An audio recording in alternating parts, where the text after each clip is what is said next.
தாங்கள் பேரவைத் தலைவராக ஒருமனதாக தேர்ந்தெடுக்கப்பட்டுள்ளீர்கள். சட்டமன்றத்தில் தங்களை இந்த ஆசனத்தில் மாண்புமிகு பேரவை முன்னவரும் எதிர்க்கட்சி தலைவரும் தங்களுடைய கரங்களை பிடித்து அழைத்து சென்று அமர வைத்தார்கள். கருத்து தெரிவிக்கிறார். இந்த சம்பிரதாயம் எப்படி வந்தது என்று சொன்னால் சுவாரஸ்யமாக இருக்கும். பின்பற்ற வேண்டிய பெரிய வரலாறு சம்பவத்தில் உள்ளது. நடைமுறைகளும் இங்கிலாந்து நாட்டில் உள்ள பாராளுமன்ற நடைமுறைகளை போன்றதே நம்முடைய பாராளுமன்ற நடைமுறைகளும் பின்பற்றுகிறது. மன்னராட்சி இருந்த காலத்திலேயே அங்க பாராளுமன்றம் இயங்கியுள்ளது. பதவியேற்பில் அக்காலத்தில் அனைத்து அதிகாரங்களையும் பெற்ற மன்னரும் இருந்தார், ஸ்பீக்கர் அவர்கள் பாராளுமன்றமும் இயங்கியது. அப்படி அங்கே மன்னர் ஒரு பணியை செய்ய வேண்டும் என்று விரும்புவார். யாரும் முன்வர மாட்டார். பாராளுமன்றம் அவருடைய விருப்பத்தை பெரும்பாலும் நிராகரிக்கும். மன்னர் விரும்பிய காரியத்தை பாராளுமன்றம் நிராகரித்து விட்டது என்கிற செய்தியை மன்னருக்கு சொல்ல வேண்டியவர் பாராளுமன்ற தலைவர், ஸ்பீக்கர் என்பார்கள். ஏற்படும் என்ற பாராளுமன்றத்தின் கருத்தை மன்னரிடம் சொல்ல வேண்டியவர் ஸ்பீக்கர். இந்த பதவியை அதற்கு ஏற்க யாரும் முன்வர துணிவு வேண்டும்.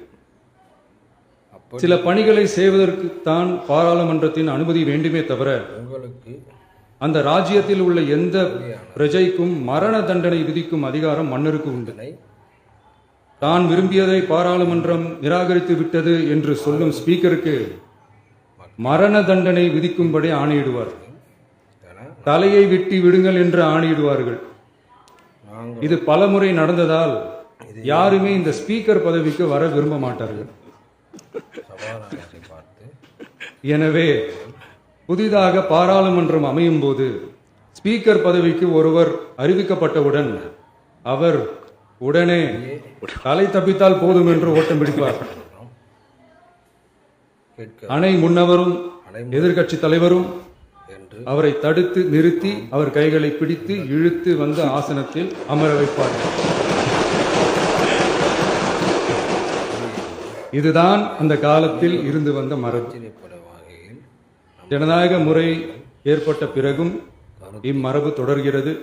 என்ன நிச்சயமாக தமிழக வெற்றி கழக உறுப்பினர்கள் அனைவருமே உங்களுக்கு உதவிகரமாகவே இருப்பார்கள் என்கிற வாக்குறுதியை